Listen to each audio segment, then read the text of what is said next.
Hello, everyone, and hello to Rickie Lee Jones. I'm Ann Powers from NPR Music, critic and correspondent from NPR Music, author of several books, most recently Good Booty, Love and Sex, Black and White, Body and Soul in American Music. We're here today to talk with the inimitable Rickie Lee Jones about her incredible memoir, Last Chance Texaco. I just personally have to start by saying, and Rickie, I think you know you've known this for a long time. You know, for me, the music of you, of Rickie Lee Jones, of you, is was for me a mirror, an ideal, a world I could walk into. It taught me so much about not music, American music itself, you know, its connections to jazz and country and folk and so many things. As a young woman, I feel like your music was my education in so many ways and in so many things, and as a writer as well. And in this book, Chance Texaco, one of really the most remarkable memoirs I've read in recent years, ranks with any literary memoir, can't hold it in the screen, that you might read, in the way it truly builds worlds and truly traces not only the origins of your music, and especially the way you structured it. It's kind of a Bildungsroman, right? The story of your education as an artist, as a young woman, but also the genealogies of your art and of yourself as a person through your family, your biological family, and then your chosen family of rogues and freaks and all of the people who built your world and through whom you discovered who you were and gave us such great work. So I just want to start today by saying anyone who has a question about the book or for Rickie Lee Jones in general can put it in the chat and we'll see it and I'll try to ask. But you were going to share something with us to start, I believe, Rickie. Please share. Hello, Anne. I'm so glad you're here. It's such an honor each time we speak. Oh, I feel the same. And so I was going to read, there's a chapter, it's got a picture of my cousin Debbie and I in a photo booth. I'm wearing the famous green windbreaker that Junie Stamper put on my shoulders in 1968 in Chicago during the Democratic Convention riots, and more importantly, my 8th grade graduation. And then I ended up in Arizona and we took that. But so it starts out my first year in high school. I was drawing in my spiral notebook. I was spelling my name, but also trying to define who I was in those letters. Was I Rick, R-I-C? Was I Rick, R-I-C-K? Was I Rickie or Rickie Lee? I spent a lot of time making lists of what I would do and what I would be. The more order on the paper, the more order seemed to take shape in my day. Writing down what I owned was a way of holding it closer. Writing down what would come to pass was a way of holding that closer too. So, as has happened in the 4 months or 6 months since the book came out in April, whenever that was, little things have come to me from the past that I thought I had lost, and inexplicably, this notebook, which really I had no idea. Amazing. There's Rick and Rickie. Wow, that's incredible. That's incredible. Where did you find it? I mean, especially you actually in a pile of stuff that I had from my brother, and he wrote in it too. So somehow he commandeered my notebook. But you can see some of my lists. Oh wow! Look at that. Is the list that you mentioned? Is the list you mentioned in that book? You have that one that said, I want to be a musician, I want to be an actress, I want to have things. Is that in that book? I'm not sure, but I'm going to read you what I did write, which is kind of bizarre. But it was, I referred to it, I think it's in the book, or I don't know if it got edited out, but there was this tension on the quad at lunch about who might be a narc. You know what I mean? We learned this word narc. Everybody was just, there was no such thing as a narc, you know, in high school. But so I think I wrote this as a paper for school. It says page 415, analysis, analysis number 5-18. And then next to there, Rickie crediting it. A narc must be useful. He should be able to reveal a fellow narc. He should be able to give some information of any kind about anything. And we must be able to trust a narc. By this, he must feel complete fear of sleeping or waking if he once again hints, I don't know, I'm just reading it, or narcs on any of us. And you inform to us on a narc or informer, along with some information, which means name, address, phone, and a picture, if possible, a description of the narc's car, license plates. Who does he speak with often? Conversations. Why do you think he's a narc?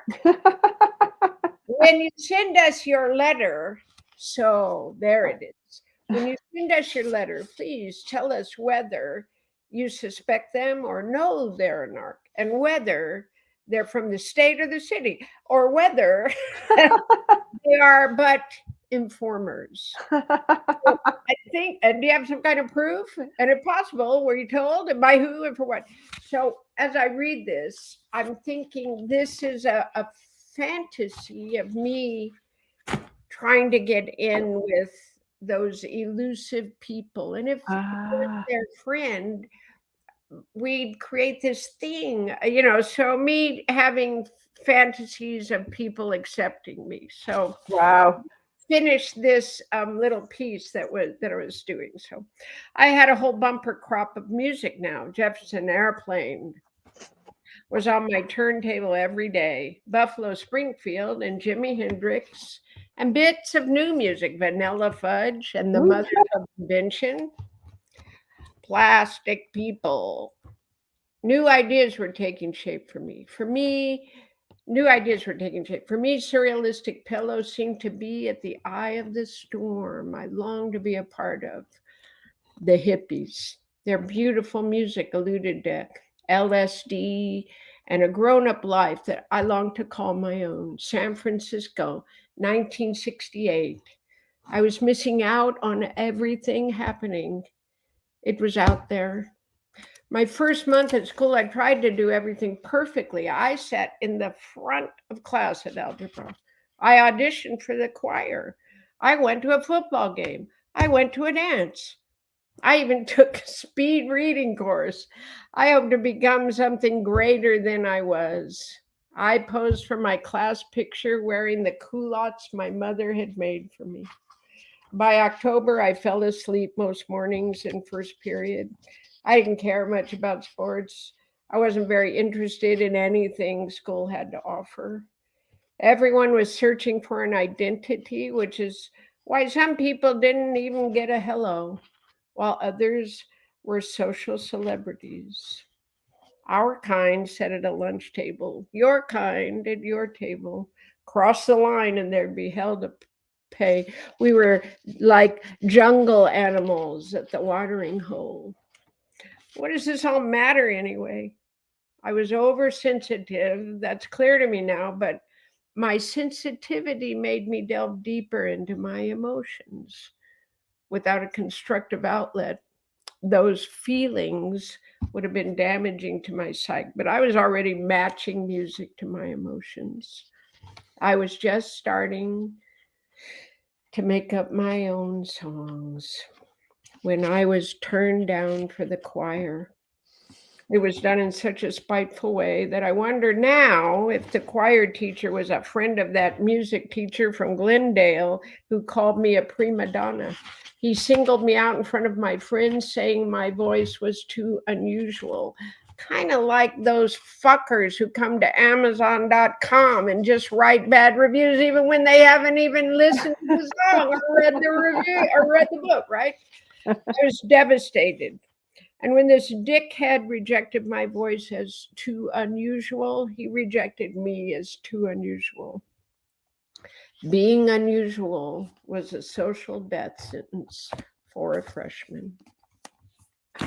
Well, that is so beautiful, and just shows how what you do in this book to kind of interweave your internal life and the imaginary worlds you're building that are responses to your real world encounters, and that then kind of combine those things combine to make these incredible songs. So I want to ask you. There's so many things I could ask coming off of that passage, honestly. And I was going to start by talking about your family, but I think the question I want to ask is when you talk about wanting to go to San Francisco, because you were living in Arizona at that time. And one thing I think this memoir is a counterculture memoir, but it is a counterculture memoir different than, say, like Jerry Rubin or somebody like that, because it is about all of those freaks and hippies and people who were not necessarily at the center of the historical story as it's been told, but who were everywhere, who were in the Pacific Northwest, who were everywhere in LA, who were in Arizona. And I wonder if you could talk a little bit about growing up in that moment and finding, Bohemia and the counterculture at the same time through these many different people. Oh, I love this question. And so it's an exciting challenge to convey to people today who only see those times in terms of fashion. Mhm. And even probably in terms of Brady Bunch fashion, the after Mhm. the fact fashion, right? Mhm. The meaning of wearing an Indian headband was to say, I have solidarity with people I've never met. I want to be part of, you were saying a lot of things when you did that. Later, it's commandeered, but Mhm. so everything you wore mattered. Mm. Yes. It was an invitation, a flower in your hair, right? But Yes. it really mattered to me at my age.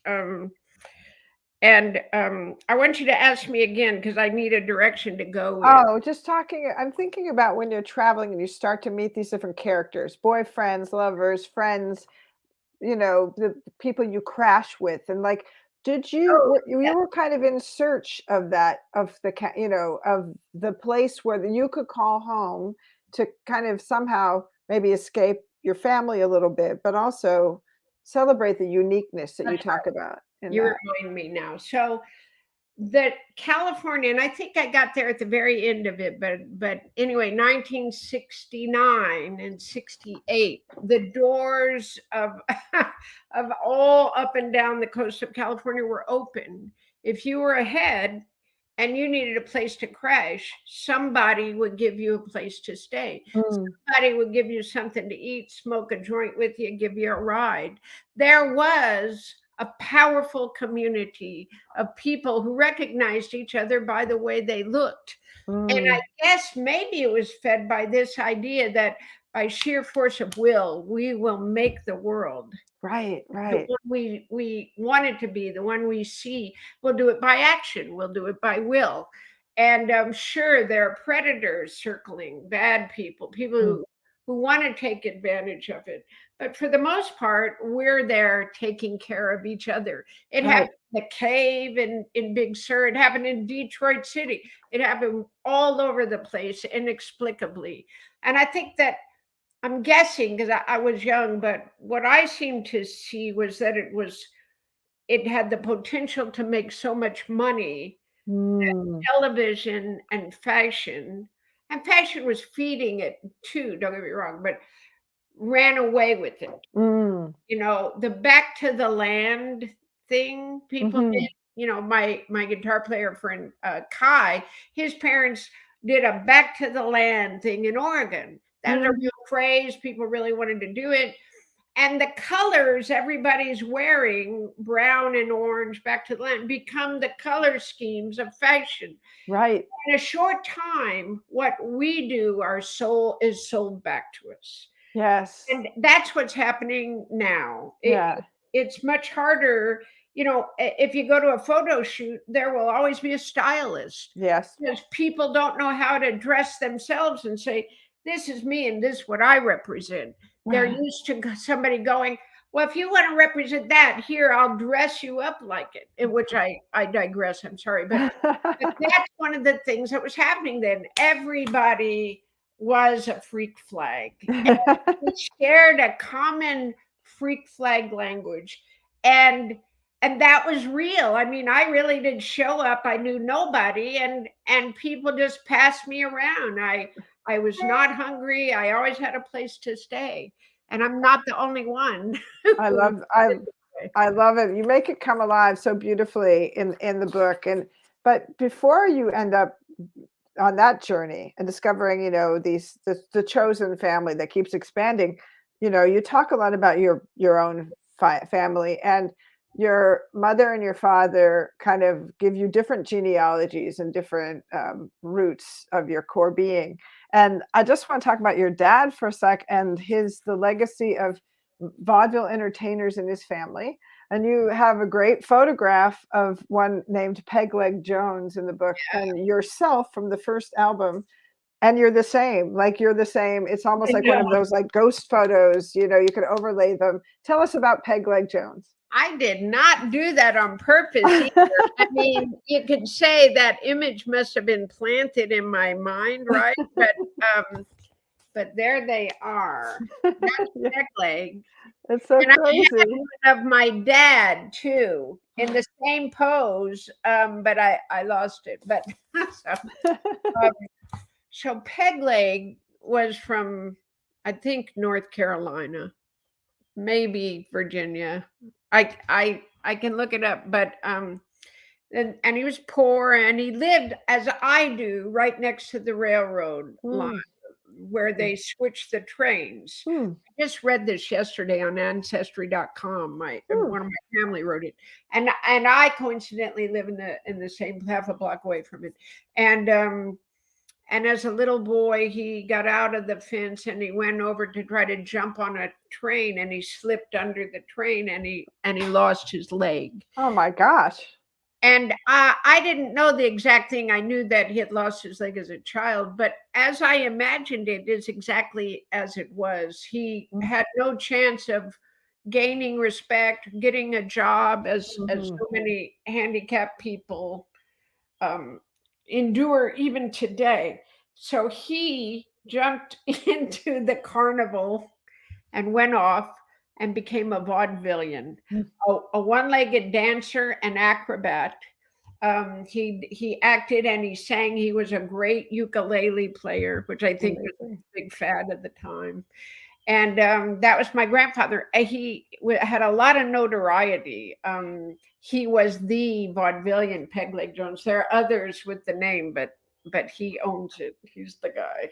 in your family, there's kind of this tension between that spirit, the artistic spirit, but also the like scrappy survivor spirit, which your mother also, your mother had an itinerant childhood for painful reasons. She was raised in various orphanages and in the Midwest, which interestingly, I did some research into this, was fairly common among families at that time. We never would think about that now, but children would end up in orphanages for a while, but I know Marilyn Monroe ended up in one. And when I read that, it kind of gave me some weird solace for my mother that maybe that was going on. Yeah.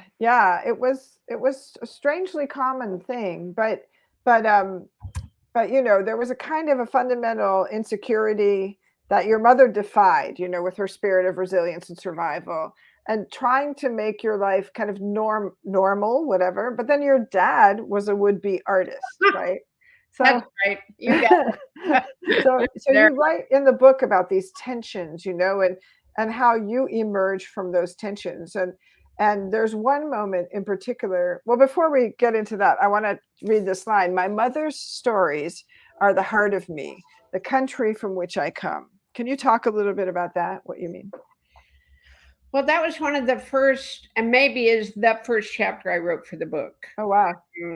I knew that her stories, because I grew up hearing them as bedtime stories, were powerful stories, and in the telling of them, you would understand where I come from, Mm. because that is all that. Excuse me, but all that shit's passed on generation to generation. Mhm. Your story is not just yours; it will be your children's and Mm. their Mhm. children's as well. So that's how when I began the book, that was how I saw it. I'm coming from the country of my mother more than, even though I'm a musician and entertainer, like the Jones side, Mm. it felt to me like my mother's land is where I come from.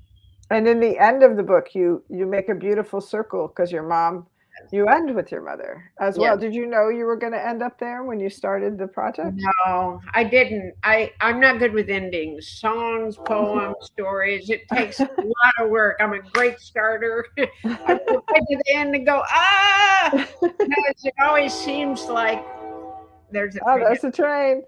It always seems like the ending will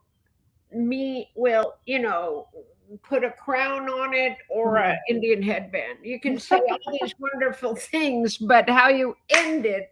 So I always get caught contemplating the ending far too long. I wrote so many endings, but I knew that I had to talk a little bit about my daughter. I Mm. didn't want to talk much because this is a story of my past Mm. and not hers. And Mhm. but I couldn't leave her out, or that'd be kind of odd. Mhm. So I thought the way to talk about my daughter is to talk about a mother's experience of their child. Mm. So I brought a story of me and my mom waiting for my daughter to come home.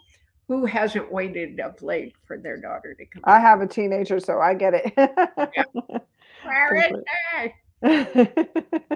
Well, actually, that makes me want to talk about another moment in the book where you say that Rickie Lee, the person on her own, was born, and we're still in your teenage years here.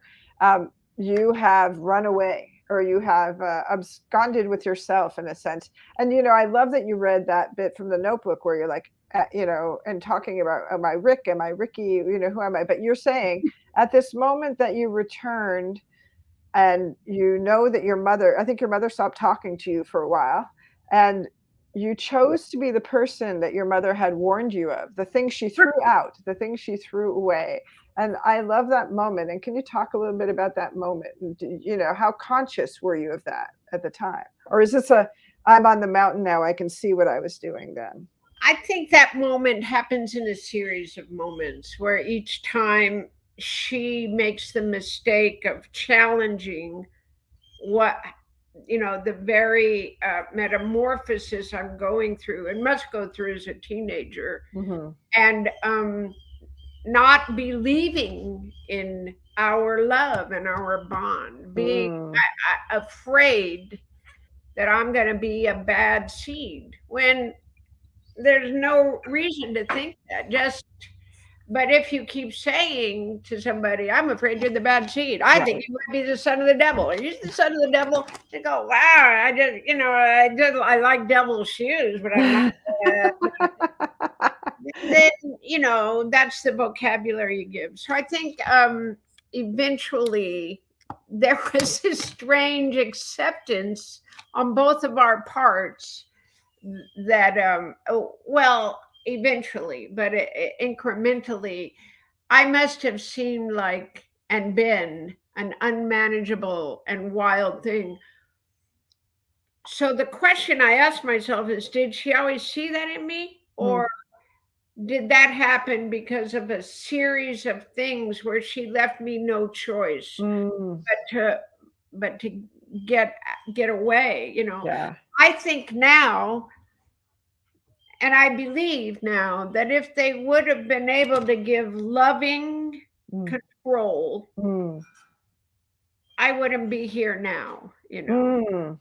But my mother didn't know how to get mad or be, if she got upset, like I wrote, she was upset for days. Right. Didn't know how to go, I'm sorry. I never got an I'm sorry till I was 50 years old. Wow. And I kind of wish I didn't get it.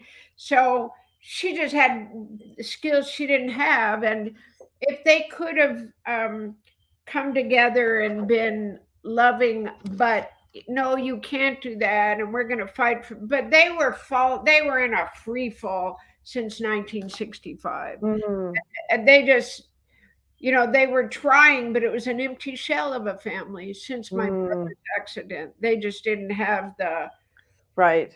whatever it was gone. Well, that was my next question because there is this moment of trauma, this break that happens in your family that you write about. Your brother lost his leg in an accident Yeah. and it changed your family. And I'm curious if you have, thought about how in your songs you have a beautiful way, and I say this runs across your entire body of work.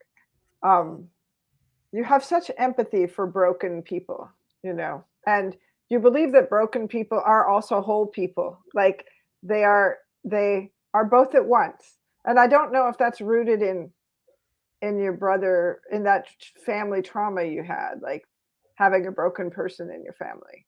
I don't know. And I don't know if I'd want to know. I mean, it's enough for you to observe it and for it to be a mystery to me. Mm, The question would be, was I like that before the accident? And mm, I have a tendency to think that I was. I was mm. always bringing home broken animals and fallen birds, and Yeah. I just always relate, you can't let a thing that's suffering die. How Mm, could you let it die if you could save it? And right. I always had this profound empathy for those things. Uh, Know if empathy comes from experience. I think empathy can come from your mama saying, mm. at that thing. It needs our help. And Oh, when you're little enough to go, I'll always look at that thing and I'll always help it. oh, You don't have to be wounded to have it. But I think the accident, I don't really know, but it certainly made everything much deeper, darker water. mm, yes. Yeah. Now, your father you call him the guardian of your teenage years. After you've had this break with your mom, and your mom is the angel of your childhood. But it was a complicated relationship, and I love, you really tell this beautifully as well, all the way up until his death, and this beautiful moment where you receive a letter from him asking for a letter from you, and it's I think as someone who had a lot of differences with my father who's now passed, it's like that just hit me really hard, like some relationships you get as close as you can to resolve it, but it's very hard. But one thing about your father was that he wanted to be a musician, and he was a songwriter, but he's not you. And I wonder if what was that like, having a close family member who both was totally loved what you did, but also sort of maybe a little envious of what you did, I what you think do. I think initially I only saw him as a parent. Mm, Never saw him as a fellow musician. mm, So he was my father, and he should be going, good, you hit that note really well. Now let's try to do that, always assessing me as he did, professionally, musically, but never competing with me. mm, And it happened really quickly. He did compete mm, way. And mm, that was when I understood how hard this was for him to see mm, little me, but I'm the one who wanted it, not you. mm. I sacrifice. I didn't say that. He didn't say this stuff, but I sacrificed everything to be your father, and you get it. I'm sure all these things were Ugh, happening the first few years, and I did. I think I did the right thing, which was I just said, "You can't be part of it. mhm. You can't be Yeah. any part of it." But Right. I had friends around me who were, I was so big, so Hmm. that people around me could get something just by being around me. Right. I had a friend who produced a record from my dad, and my dad should never have done a record. He Mm. wasn't ready to do that. He'd written some nice songs, one great song and Huh. some nice songs, but father was drinking a lot. Mm. I hear this production, everybody's playing over him. He's Mm. trying to do a Frank Sinatra impression. Mm. It's just, and if people would have heard it, it's not that they would have thought less of me, it's that they wouldn't have thought well of him as I saw him. And I would not have wanted anybody to see him any other way than how I saw him, which Yeah. is, the magic source, the source of not only the believing in magic, but believing in music. And his alcoholism and his problems are his, but he has the capacity to show his little girl magic. And that was his gift. And he wanted a different one, I guess. And it took a little humbling and a lifetime for him to go, oh, I see now. My gift was to give to you. And that was a hard lesson for somebody who really wanted to have that, that glory. And a hard lesson for you or a hard practice for you to have to like kind of manage that. Like, how do you manage that? It's I was especially. better at it when I was young because I really protected my music and Yeah. my stage. Yeah. As years went by, I was like John Lennon and Yoko Ono, everybody come on up. Whatever boyfriend or my little sister, come on, everybody's up. But at first, um, I had a lot more discipline, and I regained it later. But I understand how musicians want to bring family up because Yeah. you can first you get a little warmth from them, but you want to go. It's wonderful, but it's not all that. Just Hmm. and Right. every time they're burned by the sun, they come too close to the sun, and you finally learn it is all that. Yes. You're made for it. They're Yes. That's It'll hurt them. totally well said. We have an audience question about the process of writing a memoir. Did you try to write about your memories chronologically, or did you find yourself jumping from memory to memory in no particular order? I wrote it for so long. I think I did not start writing chronologically. Like I Mm. said, I started with my mother. I knew I wanted my parents to have big pillars in the building of it. And so the story of running away is one. And then, 1963. And when I thought of that, I thought maybe I can write according to song titles. That's Hmm. kind of groovy.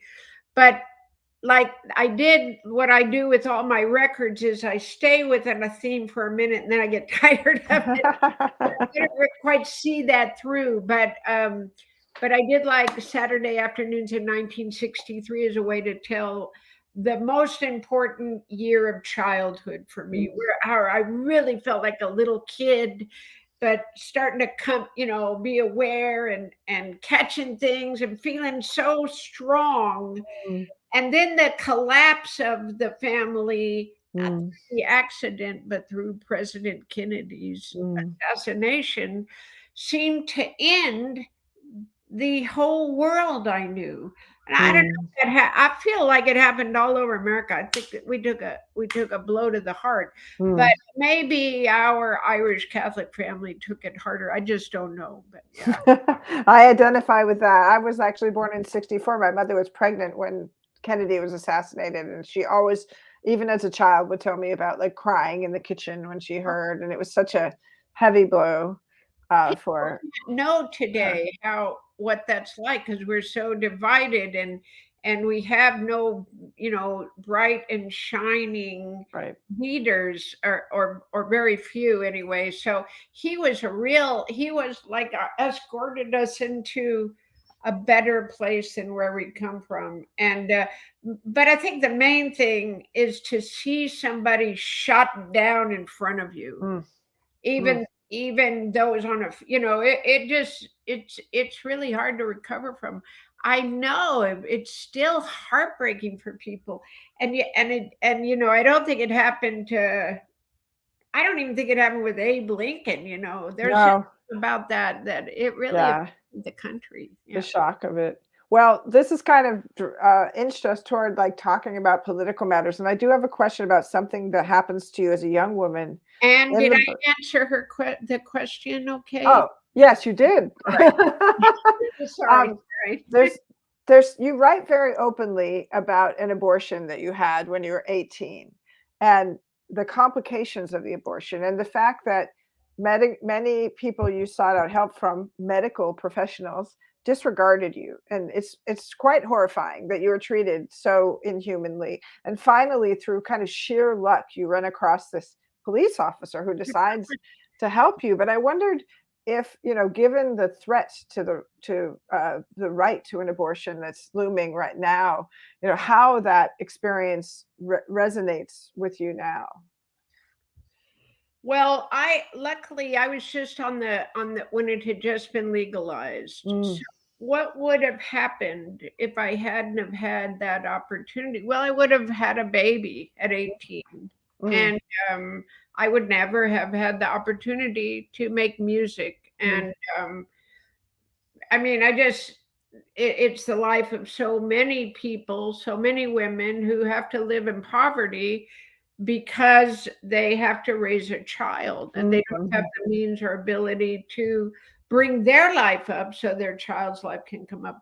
A few of them make it, but it's a really hard way to go. And mm, we want our children to have the best possible chance. mm. And without being able to choose when we bring them into the world, then they are born to terrible circumstances. Like so many people in my family, I'm the one who had a chance to have a better life. Mm, I'm the one mm, who my sister might have gone to college, but very few. I'm the one who made some right, money, didn't have to, work month to month. No, I say that, but right.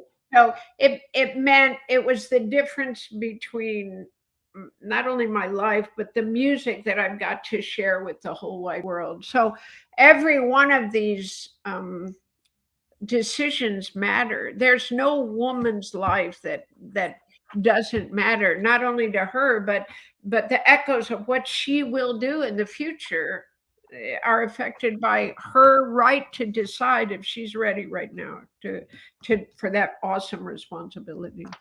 Beautifully said. Thank you for that.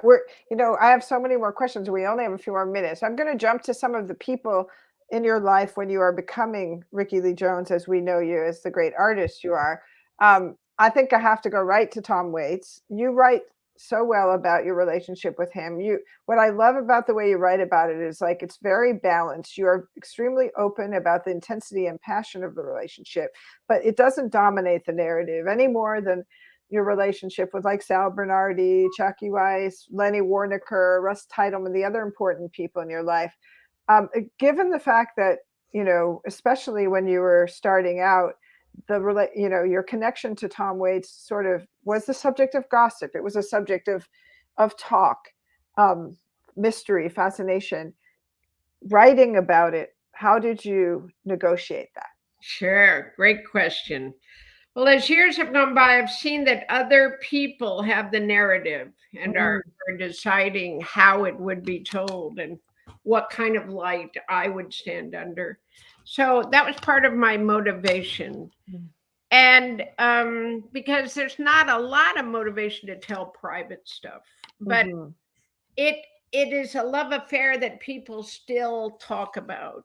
A mhm, little love affair from a long time ago. So I thought, tell the story, because when you're dead, whatever you're protecting, this privacy you're protecting is long dissipated now. mhm, Tell the story so when you're dead, they can read it and see what Yes. was true. Tell it how beautiful it was.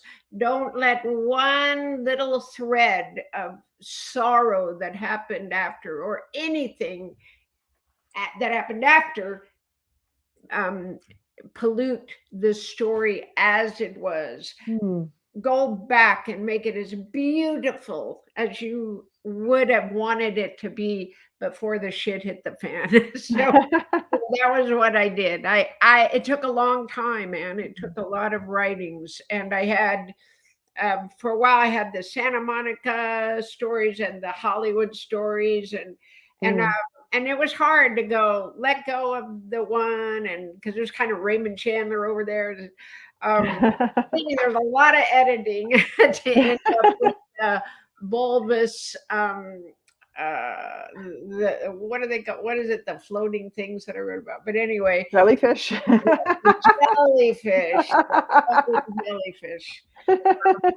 And also, because mostly what we did was drive up and down the coast in our car. Right. We were cruising like lovers have done all their lives, just cruising around. So I thank you for the question, and it took a lot of work to give it balance in the book, and also historical balance. You did it beautifully. I have so many other questions, but I'm going to end on this one simply because the Rolling Stones are playing in town tonight in Nashville. And I have to ask you about when Annie Leibovitz shot you for the cover of Rolling Stone. She told you that you were the sexiest person that she'd ever shot next Yeah, to Mick Jagger. And your response was, I'm sexier than Mick Jagger, I guess so. which I love. And you talk in the book about how sexual energy inspires your writing and how you're not afraid of that. And can you talk about, I see that as something that's true when you're 20 and now, it's always there and part of it, but never in a posed way or a forced way or a packaged way. So how have you maintained that balance? Well, I think if it's authentic, it just comes out whether or not I want it to or not. So I don't know. I guess I'm just a sexy dame. I'm like Rita Hayworth, or you're not. So Well, one more audience question. This is one we could go for an hour. Can you talk about your performance career? I'm going to narrow that a little bit about you choose certain musical moments in the memoir. I want everyone to know there's a lot of music in this memoir. It's not just a family memoir. Um, some are amazing moments in the recording studio, like when you recorded Coolsville and what was the name of the percussionist who Victor Feldman. yes, like change it. Then you also talk about Saturday Night Live. You talk about playing, was it the Hollywood Bowl? I can't remember. But what for you, I'll just quickly say, what was the highlight of all of your performances? Can you go out by telling us one musical moment that if you could choose one to I can't. project? Every time I'm on stage, it's a it's a new and exclusive moment with that spirit that those people create, them and me. And so there's highlights like I hit that note so great. Okay, that's good. But there's something else happening that I can sometimes hear people weeping. When I hear that, it hits my heart and I have to stop. There's there's so much emotion that's exchanged on stage that it's really impossible to assess things that way. We have a lifetime together, them and me. They have a lifetime with the music, but I have a lifetime telling the story and drawing the picture of Coolsville, which is always the same, or We Belong, or whatever it is. So it's not, I don't ever see it that way. Like that was the pinnacle moment of my career. It would dishonor, if I did, I feel it would dishonor it, but it's just too thrilling. It's always thrilling to be up there. Well, I have to say, this is thrilling to talk to you, and I wish we had a whole other hour. I have so many more questions, but to everyone out there who's been listening, please buy this book. It will teach you so much about the artistic life and human life. Thank you again, Rickie Lee. I hope to see you soon in person. Yeah. Thanks, y'all.